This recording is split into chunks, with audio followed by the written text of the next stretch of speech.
Good evening, and welcome to New Foundation Unity. This is our third and final class in the series on Ezekiel. If you're having any technical difficulties, then email Mark at truthunity.net, and later on we'll have a chance to ask questions, make comments, and the number to call for that is 816-301-6304. As we begin our time together, I invite you to close your eyes and allow the words of Charles Fillmore's invocation to sink deeply into your heart. I am now in the presence of pure being and immersed in the Holy Spirit of life, love, and wisdom. I acknowledge thy presence and thy power, O blessed Spirit. In thy divine wisdom, now erase my mortal limitations, and from thy pure substance of love, bring into manifestation my world according to thy perfect law. And know that we are always in the presence of pure being, in the presence of all that we need in every moment: health, happiness, abundance, guidance, everything we could possibly need for a life of abundance and fulfillment. And for a few moments in the silence, let us rest in that awareness that we are one with that one source in the silence.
And now, as we begin to return our attention to this time and this place, we give thanks that we have access to the source of infinite good. Wherever we are, God is, and we are bountifully supplied with every need. And in that awareness, we do give thanks in the name and through the power of the Christ that lives within us all. Amen.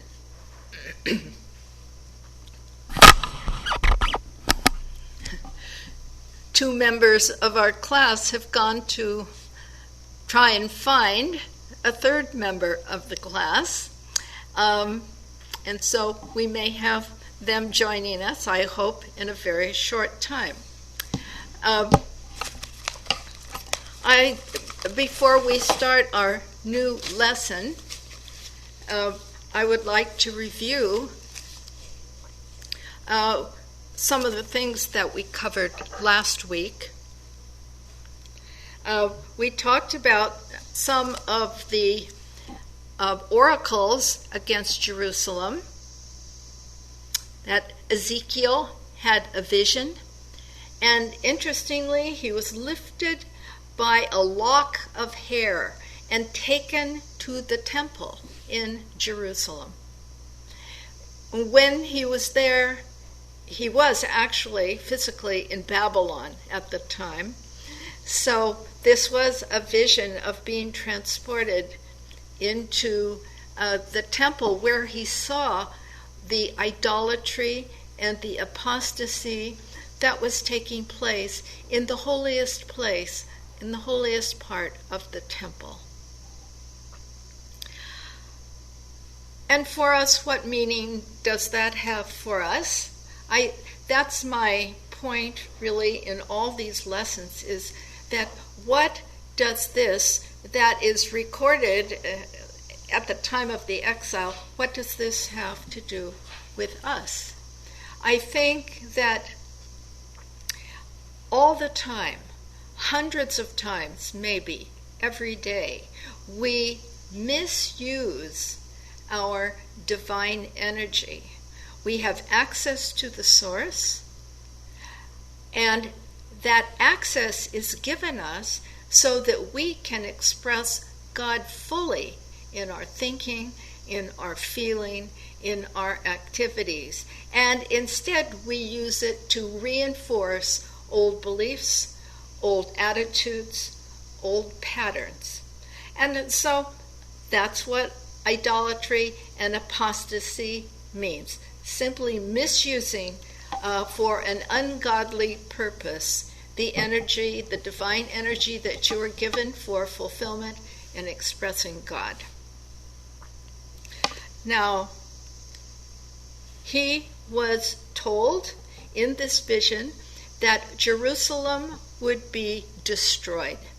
That was, in that time, something unthinkable. Jerusalem destroyed. God, they believed that God lived in this temple in Jerusalem. This was God's city.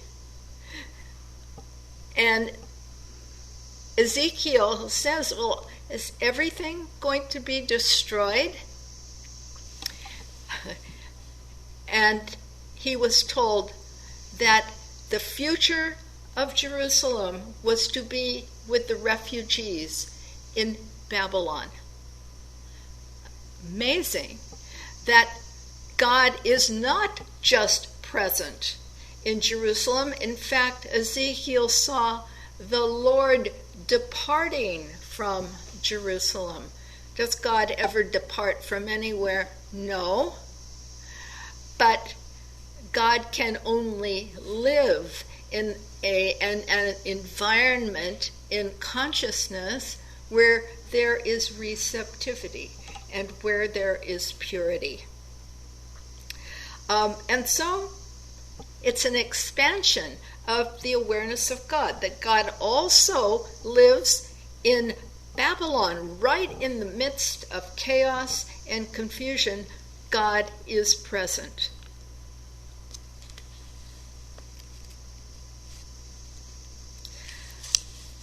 During this vision, Ezekiel sees a man in linen who is carrying a briefcase, and this man is told by the Lord to put a mark on the forehead of those who will be spared, and they will be scattered and sent into other countries, and that will be their protection. Excuse me. Sound familiar? Do you remember in Genesis when Cain had a mark on his forehead? It's not a coincidence, because Genesis was actually written during the exile. Excuse me.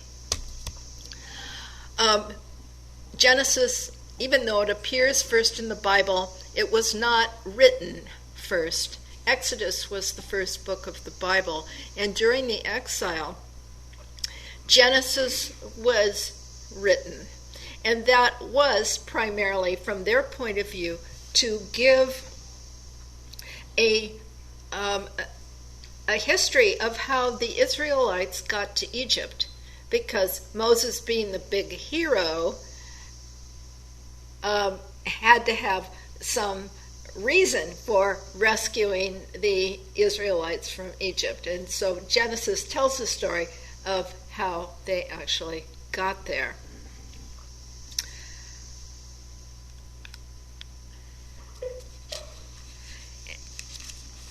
He was told that one day the Lord himself would restore the homeland. And in chapter 36:27, he talks about putting a new spirit in them and a heart of flesh. He's going to take out the heart of stone. Remember, the 10 Commandments were written in stone. But people cannot obey outer laws, especially not 613 of them. And this writing the law on the heart within makes each of us personally responsible for the experiences that we create. We all have access to that source, and yes, we can block the awareness of that source, but the source is still there. And at the end of this vision, Ezekiel sees Yahweh depart from Jerusalem, and he is given the message that he should return and tell the other exiles what he has seen. And he is being given the role of a watchman. Watchman, that when he sees people, when he actually sees people who are violating spiritual law, then he is to tell them, in order to keep the community that is being spared from extinction. Now, last week we also talked about the 4 methods of teaching that Ezekiel used. Now, the first was the vision. He would speak about his visions. Then there was the allegory. And one that I particularly wanted to mention again was the one about the cedar tree. Here's a picture of the cedar tree. Because the cedar tree is what the Temple of Solomon was built with. at that time, Lebanon was deforested, basically, in order to have this fine cedar. Cedar was very durable, it was very straight, it was very tall, and also it represents the faculty of judgment. Prophets are using their faculty of discernment and judgment. Another piece of the another allegory that I would like to mention is that Israel was compared to an unfaithful wife. And whenever we attach our feeling nature to something other than a belief in truth and a belief in God, then we are being unfaithful to the one power and one presence. Welcome all. There are handouts on the chair. So glad that you could make it. And I'm just basically reviewing some points we covered last week. Also, Ezekiel he did some straight sermons. He would preach to the people. And the most interesting, I think, was the pantomime, that Ezekiel would act out that which was going to happen. So it became very much of a visual for people to see. And these forms of teaching carry on in this part of the book as well. We concluded last week with the death of Ezekiel's wife. Now, and he was told, no mourning, no mourning. Now, in the Bible, people are not people, all right? They're not people. Ezekiel is a place in consciousness from where we draw strength. And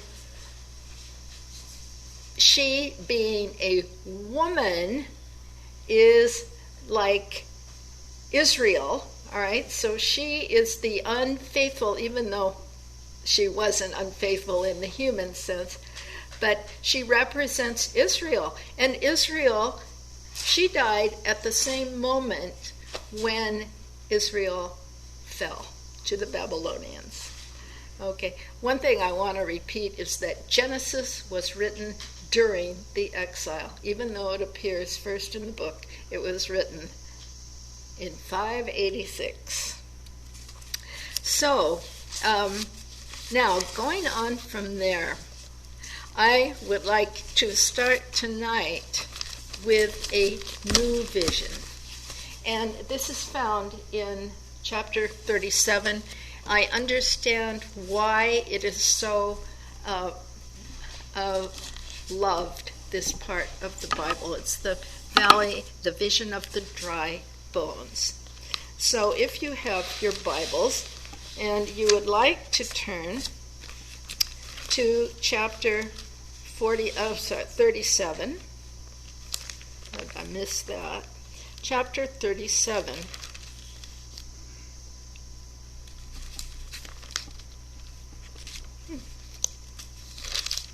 I will read just a little bit of it, and you can get a sense. Here we are. Okay. The hand of the Lord was upon me, and he brought me out by the Spirit of the Lord and set me down in the midst of the valley. It was full of bones. And he led me round among them, and behold, there were very many upon the valley, and they were very dry. And he said to me, Son of man, that's his favorite epithet for Ezekiel, Son of man, can these bones live? And I answered, O Lord, thou knowest. And he is then told to prophesy to the bones. All right, so he told the bones to get themselves back together, and he watched how they sort of collected themselves and put themselves back until it formed a structure and they were standing up, but they were still not living. And so the Lord said, prophesy to the breath. And so he did that. And it was like that breath of God that made them come alive again. It was truly a resurrection. Now, this field of dry bones, I always like to make a point of what does that mean for us?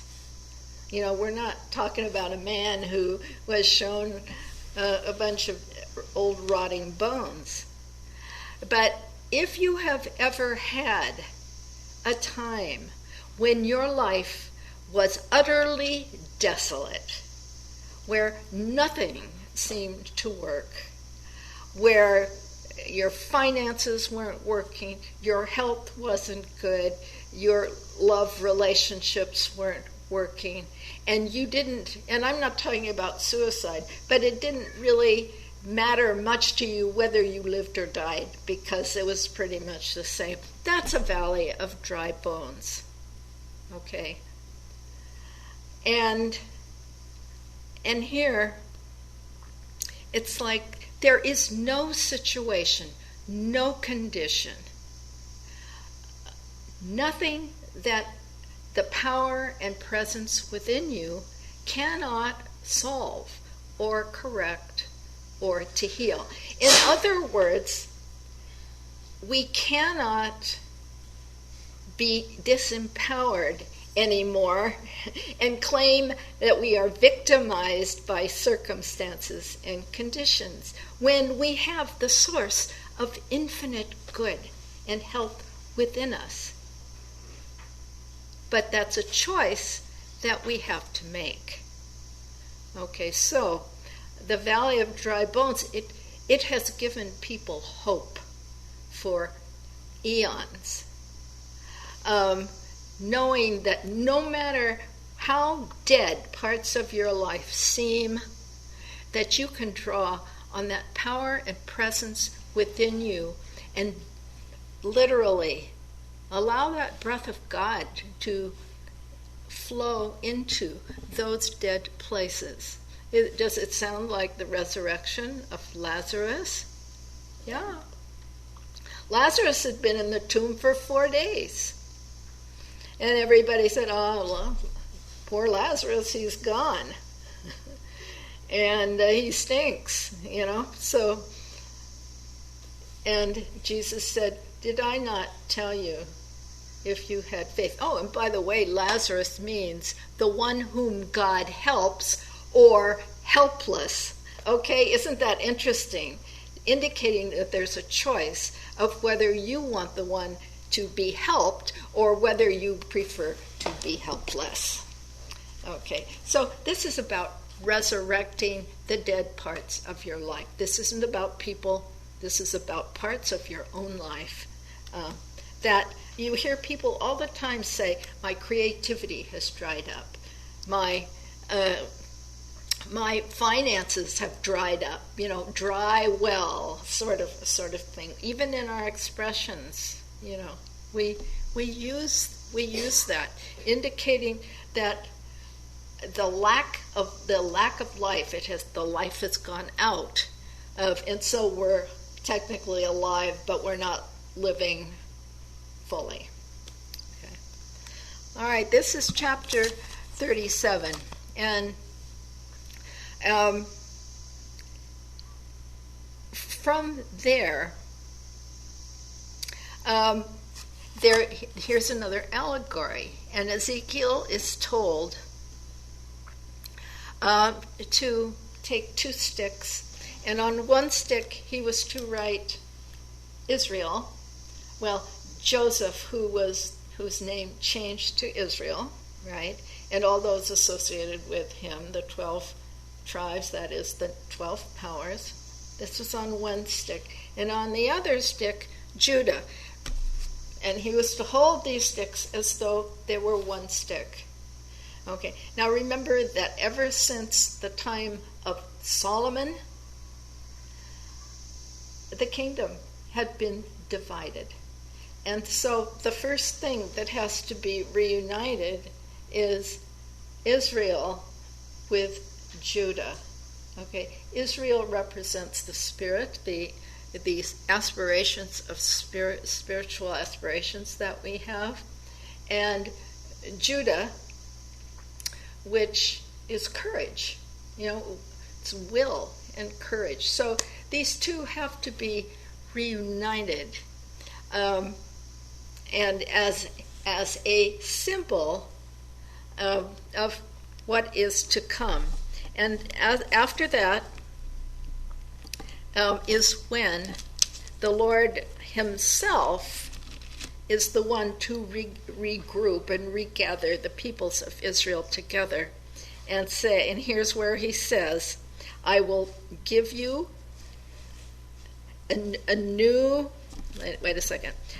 heart I will give you, and a new spirit I will put within you, and I will take out of your flesh the heart of stone and give you a heart of flesh. And I will put my spirit within you and cause you to walk in my statutes. Okay, well, we, being spiritual, are the only ones that can cause that to happen. And be careful to observe my ordinances. You shall dwell in the land which I gave to your fathers, and you shall be my people, and I will be your God. This is in Ezekiel 36:12. Okay. So after the union of the two sticks, he makes a covenant. And he says that you shall be one always. Says that David, the line of David, what does David represent? Love, yes. Okay. Do you remember that David was not allowed to build the temple? Why? Does anyone remember why? Well, it was something, he was not trustworthy. He was a warrior. He was a warrior. Yes, right. Because he united the kingdom with the sword. Okay, so he was not allowed to build the temple. Solomon built the temple.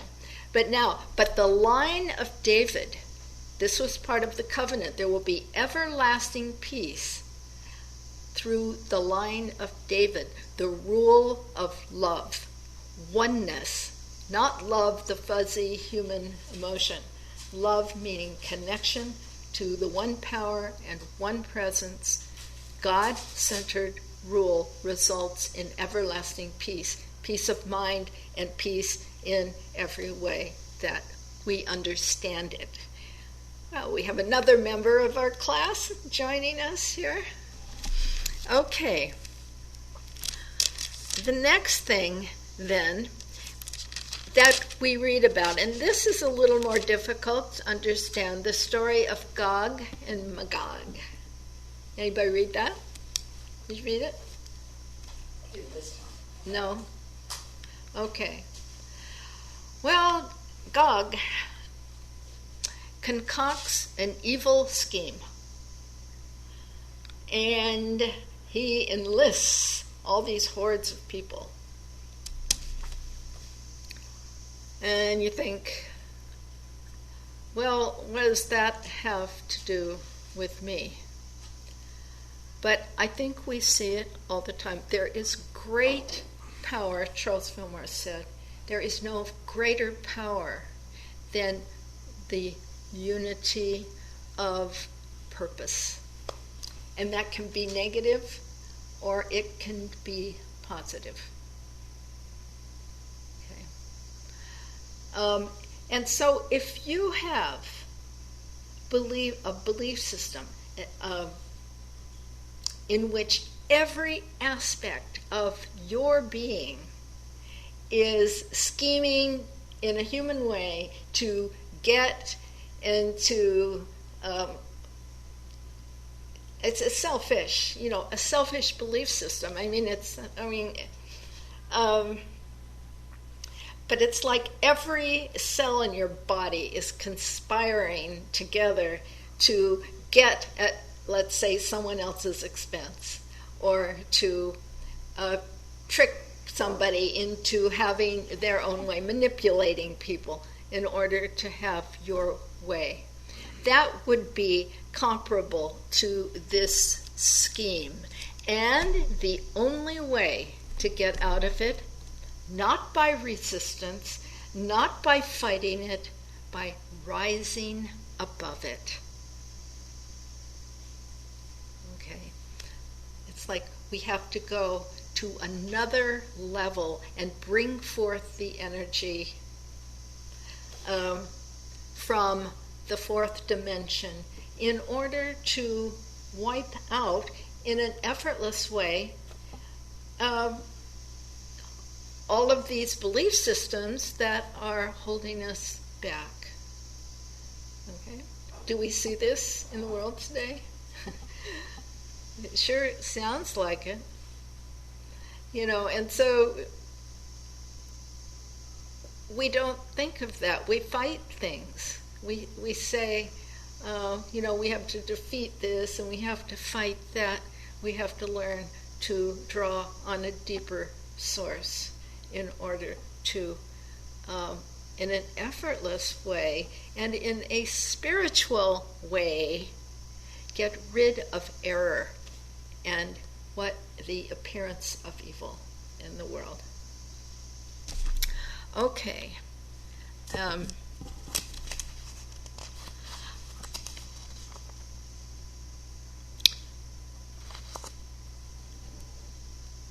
So, there's a whole lot of chapters that follow that have to do with the restoration of the temple. And before we start on this, I was making myself crazy with all these details. Okay. So I'm not going to go into too much detail tonight. This is not an architectural plan. This is the inner temple. And I will tell you that the directions are how to build that inner temple so that your expression of that in an outer way is perfect. This is an amazing story. So you do have to know the directions. North means mind. Okay. South means emotion. East means spirit. West means manifestation. Okay. So that's one thing. It's just simple, across the board. And there are a few numbers. I talk a lot about the metaphysics of numbers. Extremely important. You cannot read this without at least knowing a few numbers. Here's the directions, and here's the numbers. We'll make it simple, and we'll talk about 1, 4, and 7. Okay. So here he's having another vision. He sees a man who is, he has a measuring stick. And in this measuring stick, it's called a reed. And he's making a line. So he's giving directions, okay, and 1 reed equals 4 cubits. Okay, 1 always references the divine, 4 always references foundation on the earth. Okay, so this is about a God-centered consciousness, one.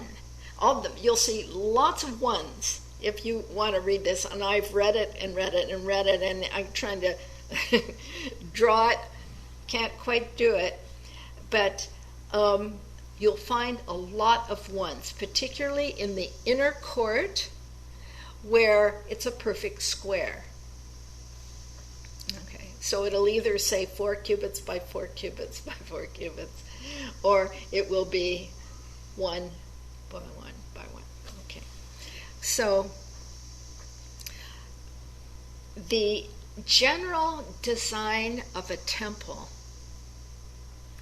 is that there's an outer court first. Anybody can go there, okay? All the riffraff can go there. You can be a Gentile, you can be a foreigner, you can go into the outer courtyard.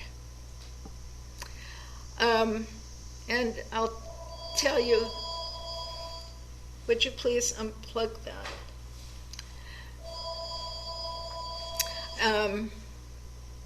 Thought I did that. Now, if you make a commitment, in order to make a commitment, you have to go up 7 stairs through a passageway, and there are 3 chambers on each side, 2 gates. Okay, if you cannot go into the inner courtyard unless you make a commitment to your spiritual life. Okay, so in this outer courtyard, these are the people who maybe they've heard about something, some spiritual path, and they're dabbling in that. That could be. Or maybe they just want some of the spin-off from what goes on at the temple. People made a pilgrimage to the temple in Jerusalem once a year. But in order to actually get up into the outer court, you have to go up 7 steps. And these 7 steps represent a whole cycle of purification that needs to happen to prepare you for what's called initiation. Okay, so 7 steps up, and then you're in this outer court, not the courtyard, but the outer court, where you can receive the first initiation. So, a lot of chemicalizations, having just made the commitment, but if you get to the first initiation, that's comparable to Pentecost in the Bible. All right? Where the Holy Spirit comes upon you. You've cleared out enough so that you are able to receive the Holy Spirit. Okay. Now, the fact, they are entering from the east gate, and there are two they're entering through the east gate, and there are these 2 rooms, I guess you would say, or 2 passageways, one the north and one the south, representing the thinking and the feeling. What's the first step in spiritual realization? It's merging the thinking and the feeling. Okay, without that, there is no unity inside. Feelings have to support thought. The intellect has to support the intuition. The subconscious has to support the conscious. All right, they have to be in a harmonious relationship. Remember the marriage at Cana? The marriage of thinking and feeling.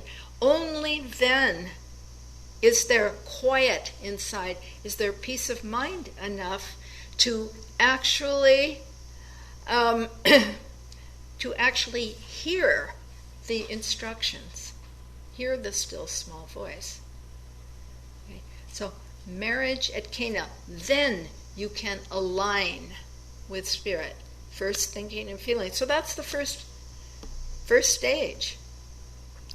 And then in this outer court, there's all kinds of rooms indicating that you spend time,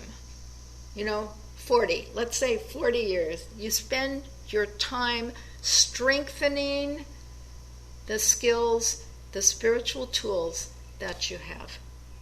Because in order to go into the inner court, you have to go up 8 steps. Yeah, 8 steps.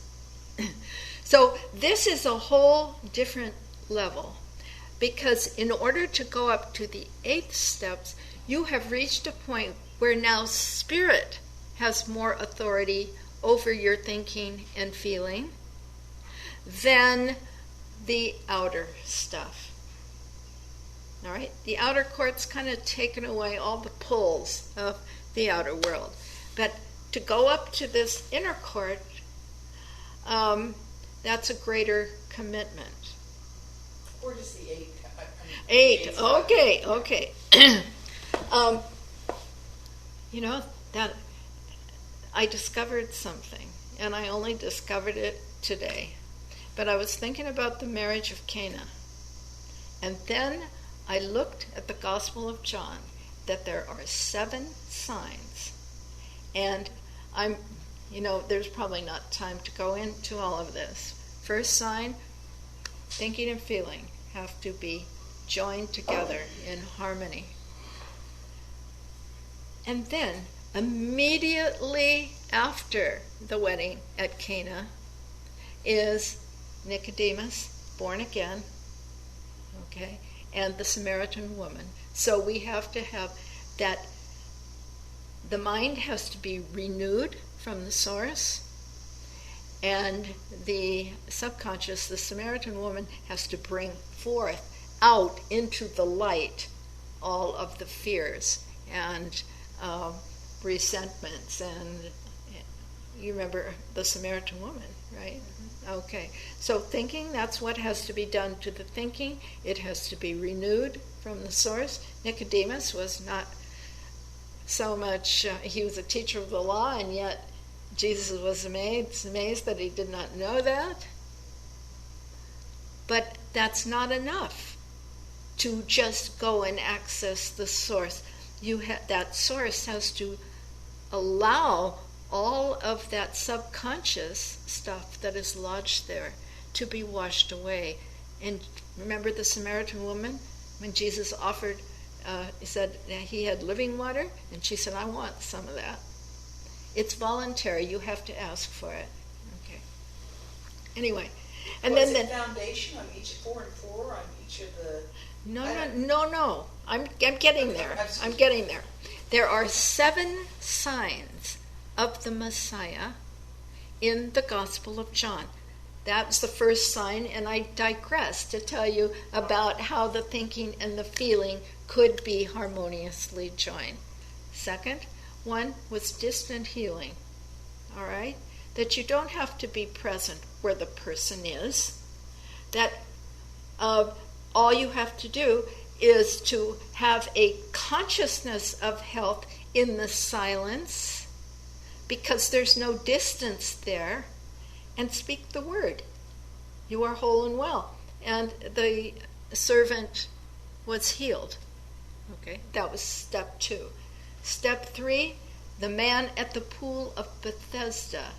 Okay, this relates to, he'd been there for 38 years. There was no end to it, because he thought he had to get into the water, that somebody had to help him, and 38 is a number, nothing can go into it. He would have been there from now until the cows come home throughout eternity, and he never would have been healed.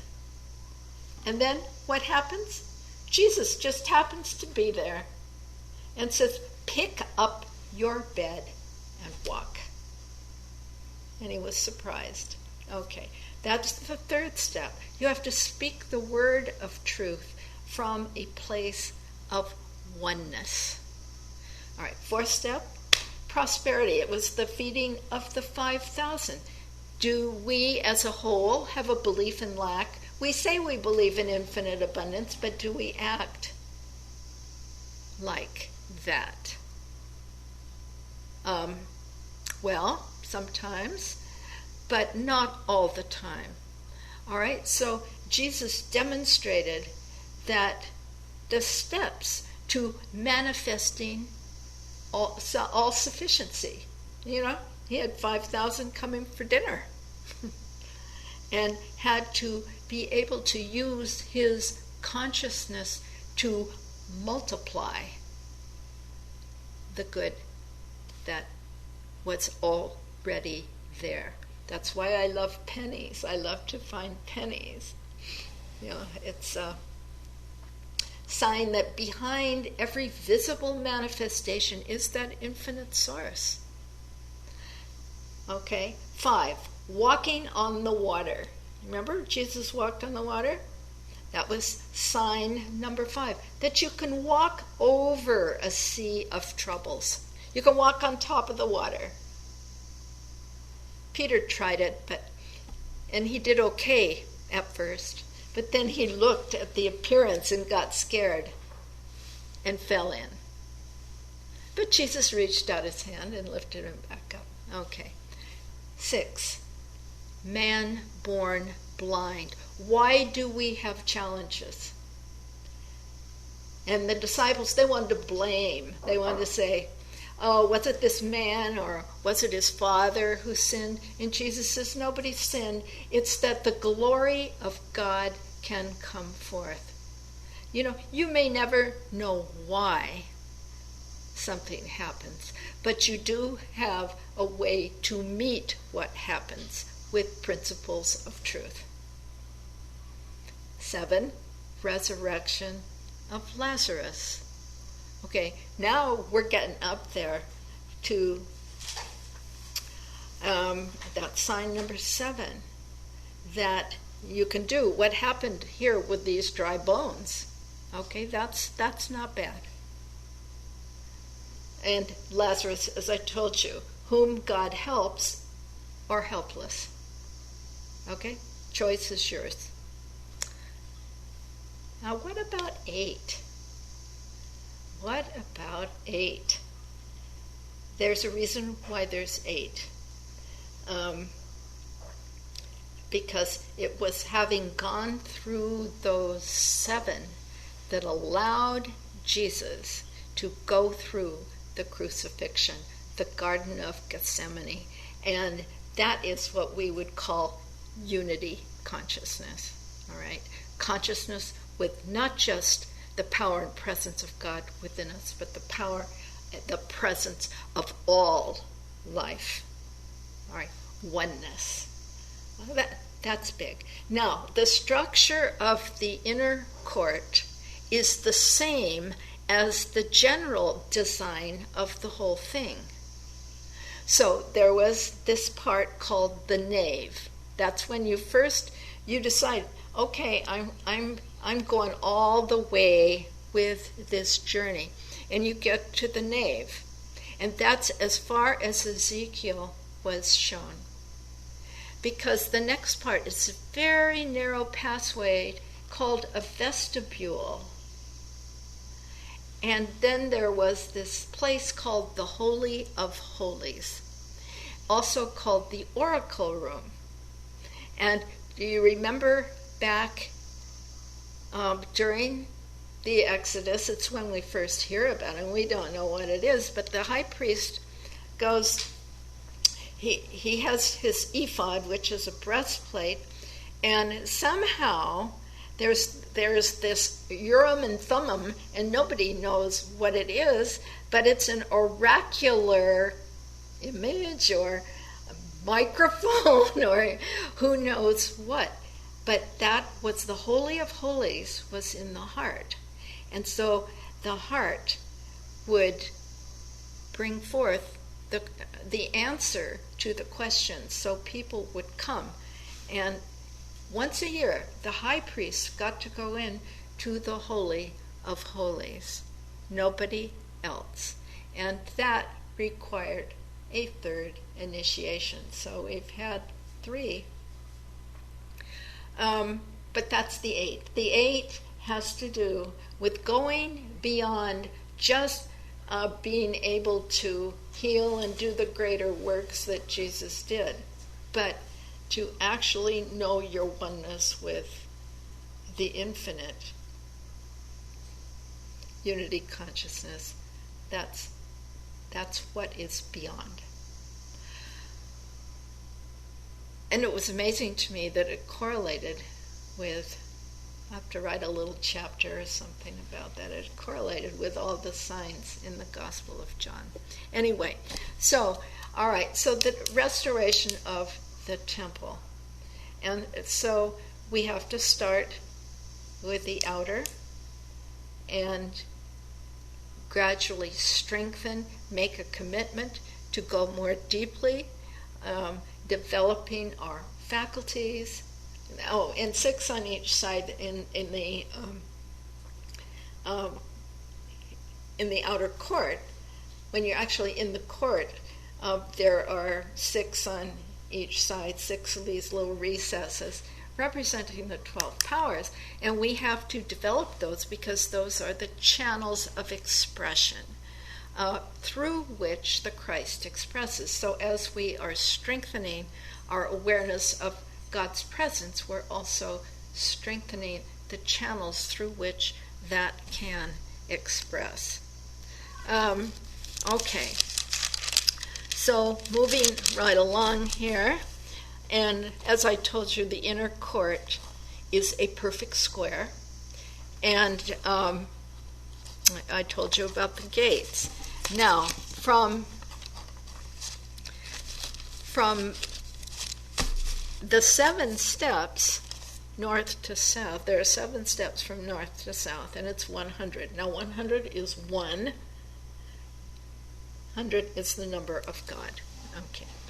So the point being that if you have a God-centered consciousness, then you can manifest that 4 square, that perfect expression in the outer.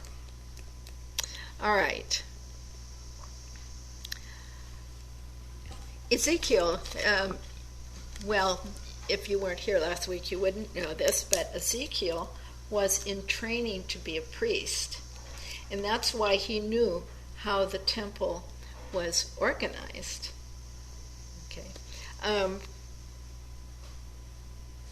But on the day that he was to have been ordained, he found himself in Babylon having a vision of going to Jerusalem and seeing the idolatry and all of the misuse of spiritual power that was there.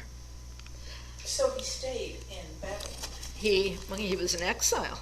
Right. Yeah. Right. He was amongst the first group, the elite. Well, first was the king, and then there was the priests. They were part of the religious elite. Maybe not all the priests, but he definitely was there. And he was in this community, and I'll tell you in just a minute what happened.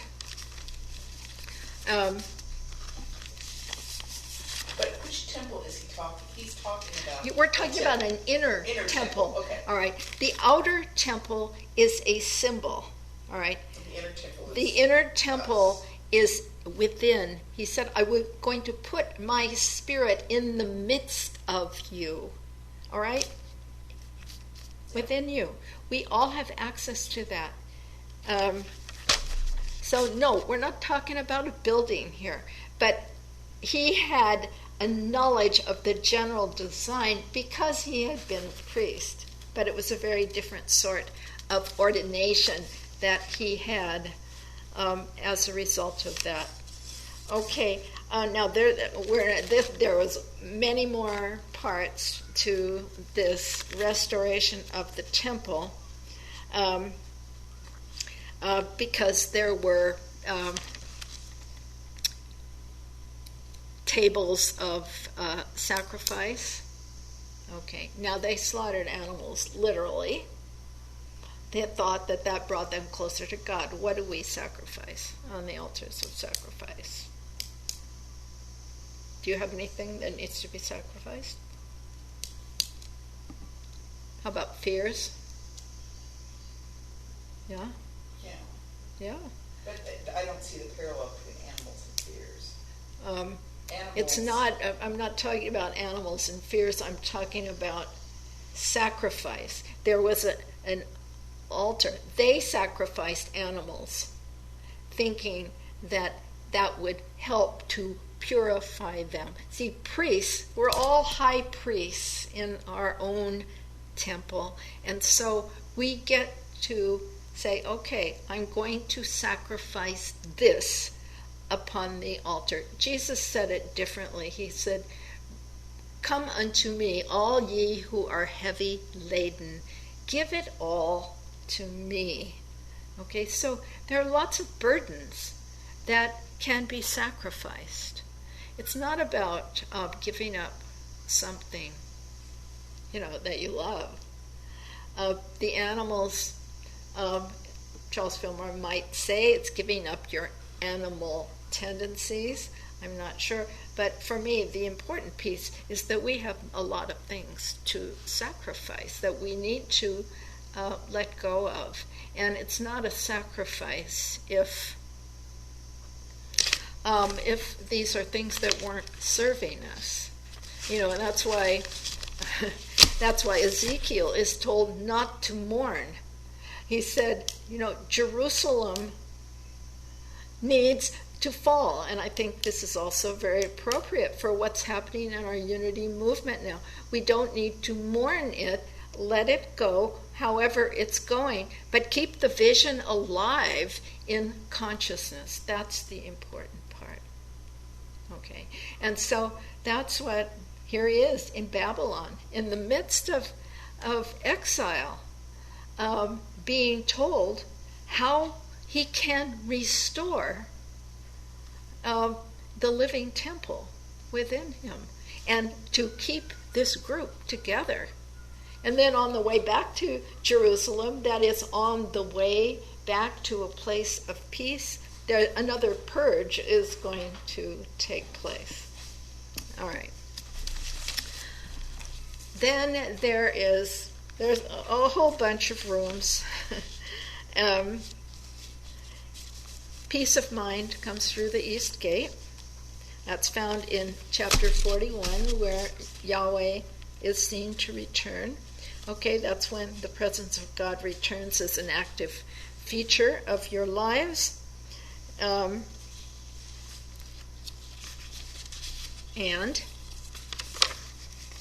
chapter 47, I'm going to skip up there,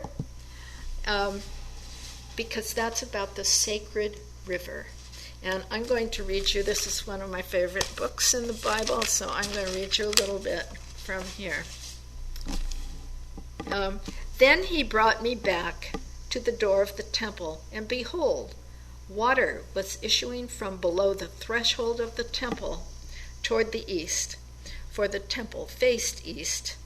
And the water was flowing down from below the south end of the threshold of the temple, south of the altar. Very deep source, below the subconscious, all right, below.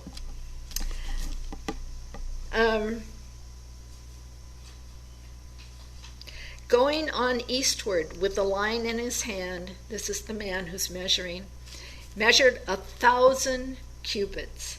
All right, 1,000. That's like one with a whole, with 3 zeros. So it's reinforcing that presence of God. And he measured 1,000 and led me through the water, and it was knee deep. Again he measured 1,000 and led me through the water, and it was up to the loins. Again he measured 1,000, and it was a river that I could not swim in, a river that could not be passed through. And he said to me, Son of man, have you seen this? Okay, so the water is getting deeper and deeper and deeper. There's no end to this. Then he led me along the bank of the river. As I went back, I saw upon the bank of the river very many trees on the one side and on the other. And he said to me, this water flows toward the eastern region and goes down into the I don't know where that is, Arabah. And when it enters the stagnant waters of the sea, the water will become fresh. Oh, that's the Dead Sea. And wherever the river goes, every living creature which swarms shall live. And there will be very many fish, for this water goes there, that the waters of the sea may become fresh. So everything will live where the river goes. Okay, sounds like Revelation. Yes, does it not? Fishermen will stand beside the sea from En-Gedi to Negilem. En-Gedi is a very, it's called the Mound of Witness. So it's from a high place where you witness the activity of spirit. And so the Dead Sea, and when they say dead, they mean a lack of awareness of truth. All right? It doesn't mean dead. Okay. Let's see, where was I here? Fishermen will stand beside the sea. It will be a place for the spreading of nets. It's fish. Fish? What are fish? Ideas, yeah. Will be of very many kinds, like the fish of the great sea. That's the Mediterranean. So it goes from the Mediterranean to the Dead Sea, where everything is going to be revived. And on the banks, on both sides of the river, there will grow all kinds of trees for food. Their leaves will not wither, nor their fruit fail, but they will bear fresh fruit every month, because the water for them flows from the sanctuary. Their fruit will be for food, and their leaves for healing. Okay, so trees on both sides of the river, inside, outside, 12 powers, the fruits of the 12 powers. Now, okay, so the next thing that happens, it is 8 o'clock, so if anyone would like to call in and make comments, we still have the division of land to talk about, which is very interesting. And then they actually have a new city. And then I'd like to just conclude by telling you why I think this is so important. So the division of land, and you remember the land was divided up to the 12 tribes, but the tribes have been missing for a long time. 10 of them were lost, and so again, they have the north and the east and the south and the west, and they have the tribes distributed along these 4 borders. And again, this is something I hope you look up for yourself, but you're going to have to look up in the Metaphysical Bible Dictionary. But I'll just tell you from the east, because these are familiar ones. From the east, these are the tribes that are on the eastern border. Joseph. Okay, what was Joseph's name? Israel. Right. Benjamin. What does Benjamin represent? Faith. All right. Oh, yeah. Faith. And Dan represents judgment. The two were Joseph and Benjamin were sons of Rachel, the one that Jacob, Israel, loved, and Dan was a child of her slave. All right, so that's Rachel's. The north and the south, 3 sons of Leah, three sons of Leah, and And then she had a bunch of children by slaves too. So you'll find this in chapter 48. So in the north, Judah, Levi, and Reuben. And on the south, Simeon, Issachar, and Zebulun. That's understanding zeal and order. I've looked them all up, but I think it will mean more if you look them up too. And to remember how he was forced to marry Leah. He was tricked into marrying Leah when he loved Rachel and thought he was, married to Rachel, and he wasn't. So that's not exactly a oneness. All right, and so the faculties reflect this. And anyway, so they're going to have, and they still have this special allotment for the priests. In the west, we have Gad, Asher, and Naphtali. Okay, so enough of that. I'd like to conclude by telling you why I think this is important. That Ezekiel is considered one of the three major prophets, Isaiah and Jeremiah being the other two.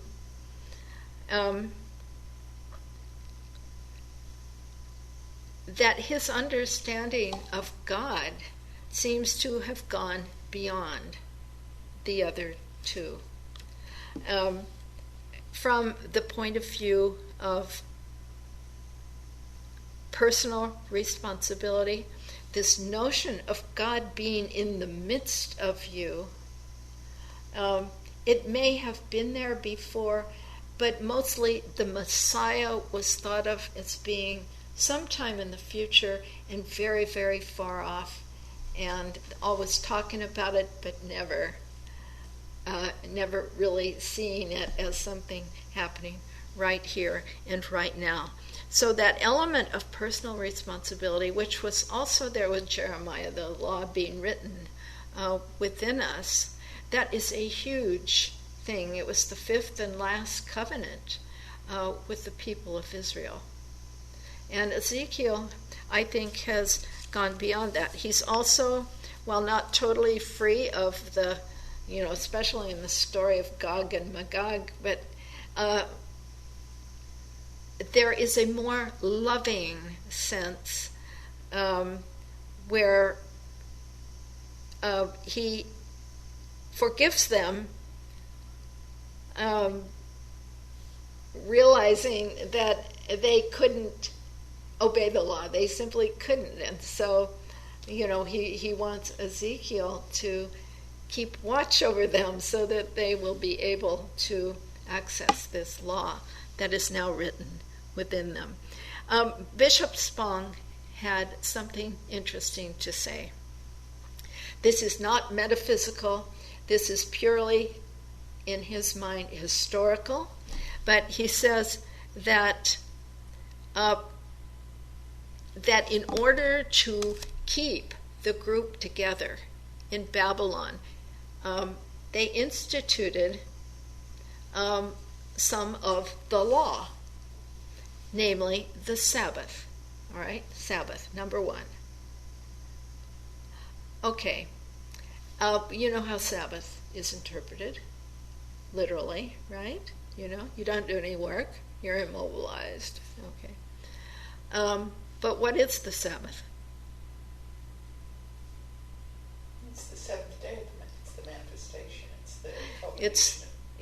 It's the day when you turn everything over to the power and presence. It's the silence that is within you. You have these ideas, but then you have to turn the idea over. That's the Sabbath. God doesn't rest. God's always at work. Okay. Sabbath is for us, so that we stop pushing our brains and stop working and take a day of rest. But the real Sabbath is the silence that is beyond the thoughts And yes, and it's because of that things manifest. Okay. 816-301-6304. Second thing they instituted was special diet, kosher foods, but they never ate with the Babylonians, okay? Which means, what does eat mean? Metaphysically, what is eating? You taking it and make it taking it in and digesting it and making it a part of you. So they never took in any of that stuff, any of the confusion of the Babylonians. But remember that the Babylonians had a very different style of conquest than the Assyrians. The Babylonians allowed these groups to stay bonded together in communities, whereas the Assyrians just took the cream and integrated them right into their society, and they ended up Samaritans, and Samaritans were hated as a mixed race. Okay, and the third thing they did was, and this is from Mildred Mann, a circumcised heart. Okay, circumcision, but a circumcised heart, a pure heart. Those blessed are those who are pure in heart, for they shall see God. Okay, and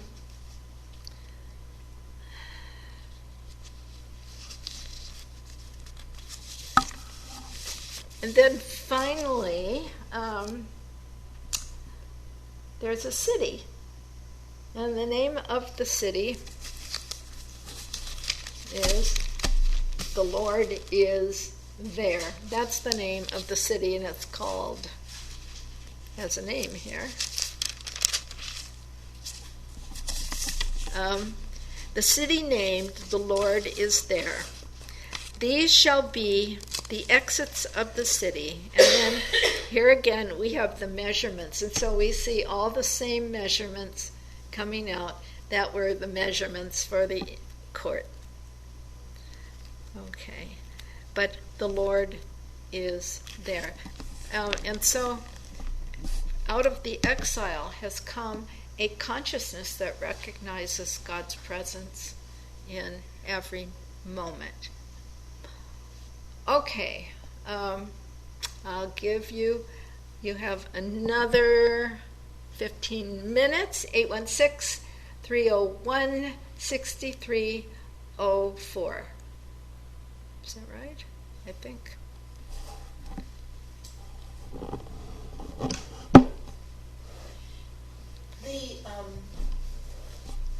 Yeah, go ahead. The circumcision and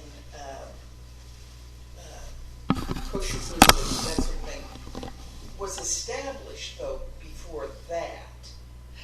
Exactly. Or was it? Yes. Yes, but it was reinstituted as a way of holding the community together that differentiated them from the Babylonians. And that's what was different from the Assyrians. The Babylonians didn't make slaves out of them, but they let them worship as they pleased, they let them eat as they pleased, and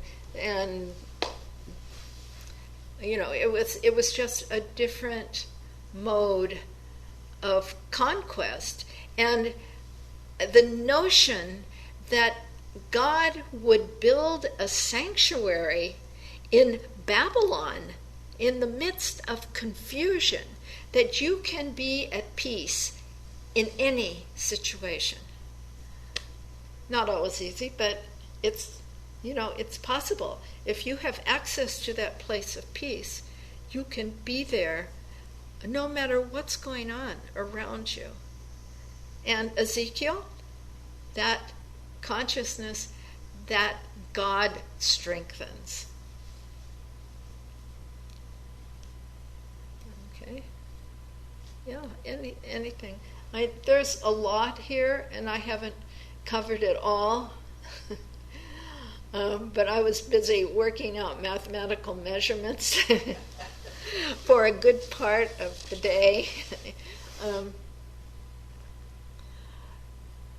But really, it's the restored temple is a symbolic illustration of the regenerated body.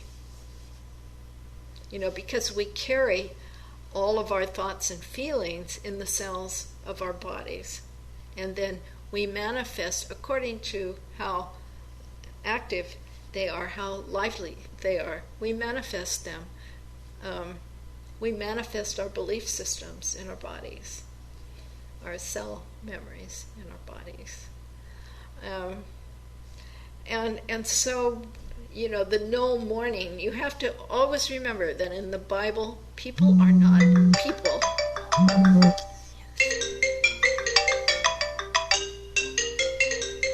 Hi, Bob. Hi, Eleanor. How are you? Very good, very, very good class. What comes to me as one summary statement would be, even though I move through the valley of the shadow of death, I will fear no evil. Yes. And I think that's what this whole Ezekiel is saying and comes to. It's an excellent piece of work. I've never touched it before. A lot of people don't touch Ezekiel because they think he's too crazy. He was smoking something when he wrote it, and he was out of his mind. But understanding, if you understand the symbolism behind it as well as like it is in Revelation, you certainly can get a lot of mana out of this Ezekiel book. Yes, I totally agree. To me, it was a revelation to me that there was that much there. Yeah, and I think it's a book, and it sounds like that you've done it. It's a piece. It's a part of the Bible that you really need to read through several times. Go to sleep, put the book under your pillow, and read it again in the morning. I totally agree. And I've read some parts of it now several times. But I think it's important to get the general idea first. Right. Just right. that the only way to restore, or the only way to change outer conditions that are challenging and troubling is to rebuild that inner temple. Right. And we tend to take that part a little more casually than they did in those days, because to go through initiations was a privilege that not everyone was allowed to do. They had to make a real commitment to their spiritual life in order to do that. And I guess the other key is how strong is your temple. What comes to me, the children's story of the three pigs, the one built with straw and then the one built with stone, being the strongest. This would be a good absolutely probably analogy of this whole building of the temple. I thought of that. And also, Unity's cornerstone, built upon the foundation of the apostles and prophets, Jesus Christ, that's a metaphor for the human joined with the divine. Jesus Christ himself being the chief cornerstone. And when you read about the corners here, and how this much measures this and how much, and it's straight, and it's exactly, and so that is a cornerstone, that we have that cornerstone within us. Yeah, but I could see where you could get lost in the detail. Oh yeah. I have.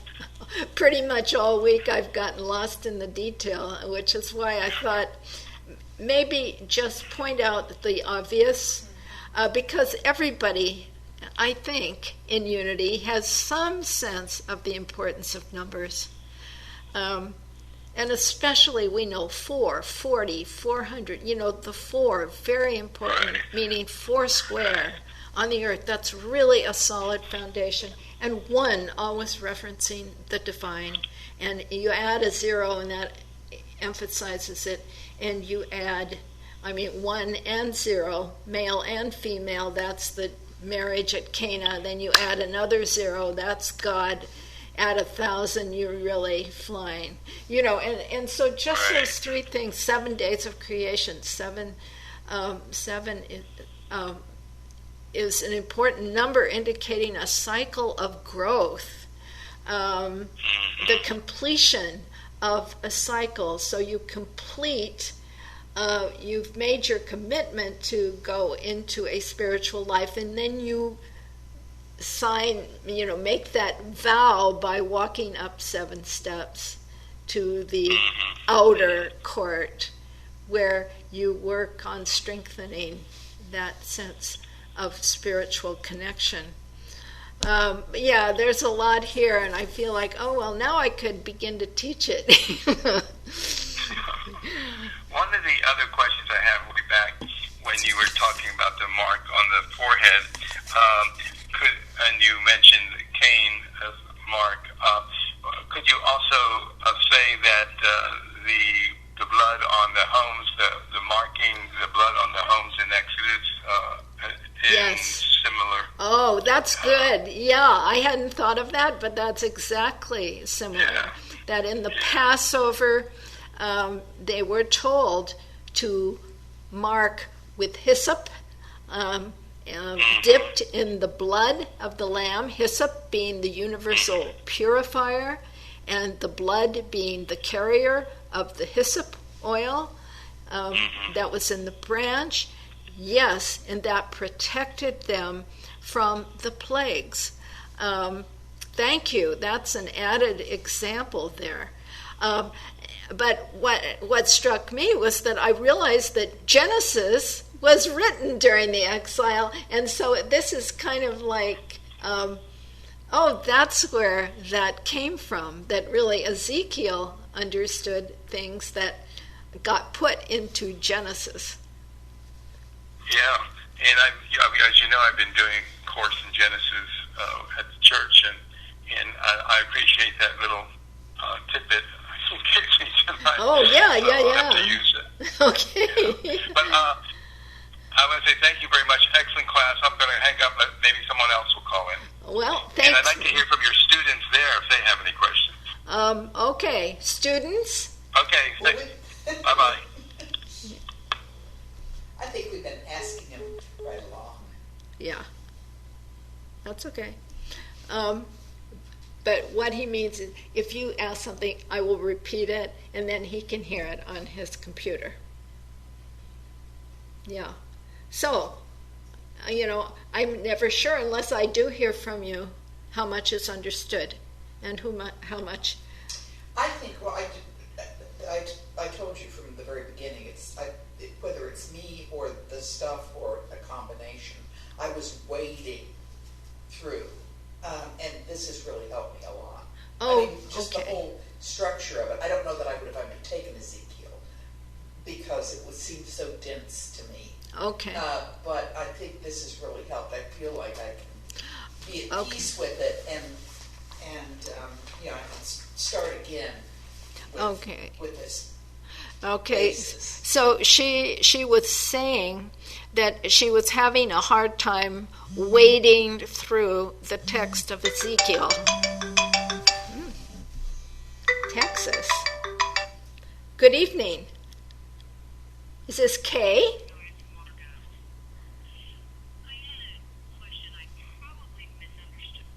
You were talking about the destruction of the Temple of Jerusalem and so forth. It was actually part of the review, and I thought what you said, that God can only live where there is receptivity to God and purity. And I guess I was a little confused by that, because we always say, God is everywhere present, even in the midst of chaos or non-receptivity and so forth. Did I misunderstand? Well, a little bit, because yes, the truth is that God is present at every moment, at every point in space and time. That is the truth. But God is not living in you if you have not created the conditions in consciousness that will allow that presence to find a home. Does that make sense? So in other words, God is present, but not really being expressed in and through and as me. Right. It's not a lively force. It may be an intellectual concept, but it's not a living God that is there until the conditions in consciousness have been created to allow that. Got it. Thank you.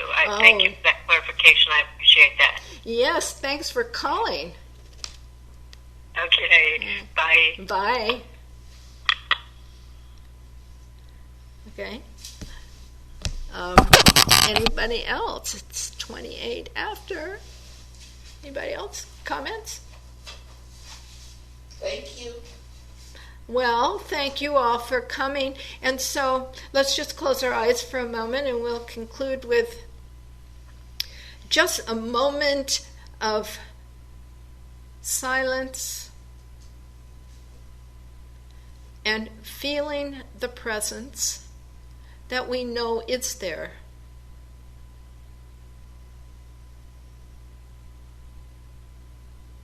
Feeling that living water that is deeper and deeper, that there is actually no limit to the depth of consciousness within us.